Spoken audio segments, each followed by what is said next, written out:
አቶ ተዋሰኝ አየለ በሐዋሳ ከተማ አስተዳደር ቱላ ክፍለ ከተማ የዳቶ ቀበሌ ነዋሪ ነው። ታዲያ በሚኖሩበት ቀበሌ ለዘመናት በቂ መተላለፊያ መንገድ ብሎም የመንገድ ከፈታ ባለመኖሩ የተነሳ የዕለት ተዕለት ማህበራዊቱን ለመከወን አዳጋች ሆኖበት ቆይቷል። በተለይ ይህንን ጉዳይ ከባለቤቱ ሞት ጋር አያይዞ እንዲህ በመልሰት ይገልጸዋል። ችግሩን እንግዲህ ከዚህ ብዬ ለመናገር ይከብደኛል። እኔ ፐርሰናል በግሌ ባለቤቴ ሞታ አስከሬን ቤት ማስገባት አልቻልንም ነበር። አስከሬኑን ከዚህ ቀጥታ ወደ ትውልድ ሀገሬ ነው የወሰድኩት ማስገባት ባለመቻላችን። አቶ ተሾመ ሲሳይም በተመሳሳይ የዳቶ ቀበሌ ነዋሪ ሲሆን የመንገዱ አለመከፈት ሲያደርስ የነበረውን ጫና እጅግ አስቸጋሪ እንደነበር ይናገራል። መንገዶቹ በጣም ክራውድ ናቸው። እቃ ኦሬዲ እንደዚህ በጎን የምናስገባበት ሰዓቶች ሁሉ ነበሩ። ከዛ እየተሻሻለ ስንመጣ 1 ሜትር 2 ሜትር እያዋጣን ትንሽ ስፋት ሰጠን። እሱም አጥጋቢያው አልነበረም። በዛም ተነሳ ቢያንስ የታመመ ሰው እንኳን ቢኖረን ወላድ እንኳን ብትኖር ተሸክመን የምንወጣበት ሰዓትም ነበረ። አሁን ላይ በቀበሌያቸው የመንገድ ከፈታ በመደረጉ ደስተኛና ህይወታቸውን እንዳቀለለላቸው ነግረውናል። መግቢያ መውጫ አልነበረንም። ልጆች ተሳቀው ነበር የሚወጡት፣ እኛም ተሳቀን ነበር የምንወጣው። በሰው ድንበር ነው፣ ይሄ የሰው ድንበር ነበር። ለምንን ነው እንወጣ የነበረው። ዛሬ ትልቅ ነጻነት ወጥቶ ለኔ ታላቅ ደስታ ነው። እኔ በተለይ እኔ እንደ ግለሰብ በጣም ደስ ብሎኛል። ለአካባቢውም ትልቅ ደስታ ነው የፈጠረው። የፈለግነው ነገር አስገብተን የፈለግነው ጭነን የምንወጣበት ደረጃ ላይ ያለነው አሁን ላይ።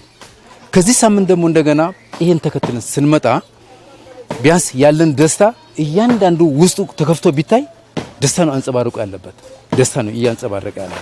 አቶ ዳኛቸው ከፍቻ የቱላ ክፍለ ከተማ ማዘጋጃ ቤት ስራ አስኪያጅ ሲሆኑ በዚሁ ቀበሌ እየተከናወነ ያለውን የመንገድ ከፈታ ስራን በተመለከተ ይህንን ብለዋል። አጠቃላይ 4ኛ ዙር የልማት ተነሺዎችን ሳያጠቃልል ወደ 105 ብሎኮች ሙሉ ለሙሉ ለህብረተሰቡ እንዲጠቀሙ ክፍት የተደረገበትና የተሰራበት ሁኔታዎች አሉ። በታቦር ክፍለ ከተማ ሪፈራል ሰርክል አካባቢ የሚኖሩ ነዋሪዎች በተደጋጋሚ በክረምት ወራት በጎርፍ ስለሚጠቁ በዚህም የመልካም አስተዳደር ችግር ሆኖ ቆይቷል። ታዲያ ይህንን ችግር ለመፍታት የዲች ስራ እየተከናወነ ይገኛል በማለት የክፍለ ከተማው አስተዳዳሪ አቶ ግርማ አርባቸው ተናግረዋል።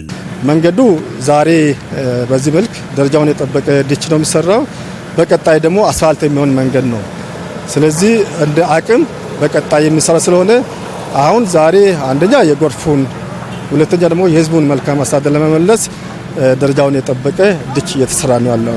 በታቦር ክፍለ ከተማ ከሚከናወነው የዲች ስራ በተጨማሪ በዳቶ ህብረተሰቡን ከጎርፍ ለመከላከል በተመሳሳይ የዲች ስራ እየተከናወነ ይገኛል። በዚህም የክረምት ወራት ሳይገባ በቶሎ ለማጠናቀቅ እየተሰራ ይገኛል በማለት የተናገሩት ደግሞ የተስፋዬ ጸጋይ ጠቅላላ ተቋራጭ ባለቤትና ስራ አስኪያጅ አቶ ተስፋዬ ጸጋይ ናቸው።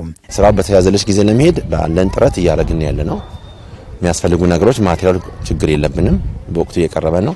ዝናቡ ጉዳይ ካልሆነ በስተቀር ለመጨረስ የሚከብደን ነገር የለም። በተደጋጋሚ በማህበረሰቡ በቅሬታ የሚቀርቡ ጉዳዮችን ለመፍታት እየሰራን ነው። በዚህም በዳቶና በጨፌ ያሉ የመንገድ ከፈታ ስራዎች ተጠቃሽ ናቸው ያሉት በምክትል ከንቲባ ማዕረግ የሐዋሳ ከተማ አስተዳደር ከተማና መሰረተ ልማት መምሪያ ኃላፊ አቶ ቸርነት ፍላቴ ሲሆኑ በቀጣይም ቅሬታ ያለባቸውን የህዝብ ጥያቄዎች እንፈታለን ባይ ናቸው። አሁን ባለው ደረጃ ዳቶ ላይ ሰፋፊ መንገዶች በፕላን የተመሰረቱ ወይም በፕላን የወጡ መንገዶች ያልተከፈቱ በሰፊው የሰራንበት ሁኔታ ነው ያለው። እንደዚሁም ደግሞ ጨፌ ላይ አሁን መንገድ ከፈታ ስራ የጀመረባቸው ሁኔታዎች ናቸው ያሉት። በቀጣይም ደግሞ የህዝብ ጥያቄ ሆነው የቆዩባቸው አካባቢዎች አሉ።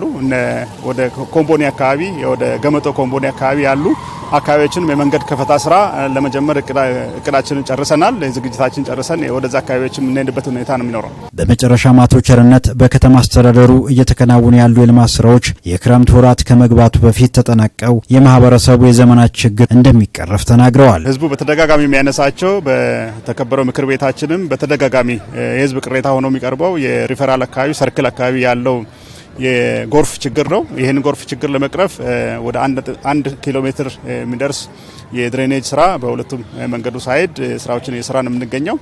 ከዛም ባለፈ በዶሮ እርባታ አካባቢ የጎርፍ ችግር አለ። እሱንም አካባቢዎች ችግር ለመቅረፍ 1.5 ኪሎ ሜትር የሚሆን የድሬኔጅ ስራ እየተሰራ ይገኛል።